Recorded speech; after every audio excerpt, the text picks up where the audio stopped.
And as fears over the coronavirus continue, some are asking if they should worry about products made in China. Others are wondering if they should feel safe ordering items in China and then having them shipped. News 8's Brandon Lewis looked into the issue for us. He joins us into the studio right now. What'd you find, Brandon? Well, the bottom line is surfaces are still low risk. I mean, someone would basically need to sneeze or cough directly onto an item and then put it into a box, overnight it to you.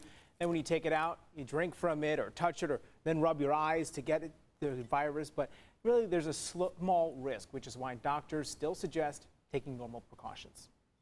By now, we've all heard the precautions to protect yourself from COVID-19, and it's important to note all of the cases in the U.S. are from people who recently traveled to Wuhan or are immediate family members. Still, some are wondering if you can catch the virus from items shipped from China. It's a less chance that you can get it from a surface in and of itself. It's just a low likelihood that you can get it from a surface versus if someone coughs or sneezes on you. Initially, the CDC thought the virus lasted just a few hours on surfaces, but new research published earlier this month suggests a larger window. It can actually last anywhere from 2 hours to up to 9 days, so it's a lot longer than people realize. But not all surfaces are created equally. For example, cardboard used for boxes is porous. We think that the viruses most likely just don't survive very long on them in general, as opposed to harder surfaces. And again, we don't know that for certain, but it's still a very low chance of getting infected in that way.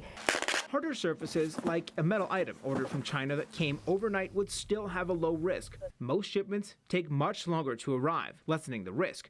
The germs have to get into your body somehow, which is why it's more important to frequently wash your hands and clean surfaces than worry about your next order. I don't think that anyone should be terrified of opening their Amazon packages.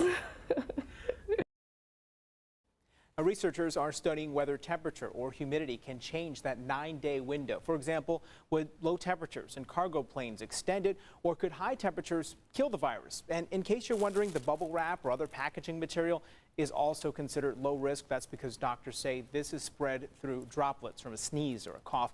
It's not an airborne virus. So it's really almost a contact thing. Absolutely. I mean, we're in close contact. If I had the virus and sneezed, that would potentially put you at risk, but packing material, not so much. All right, well, good to know. A lot to sort out there, and thanks for that, Brandon. Thanks, Brandon.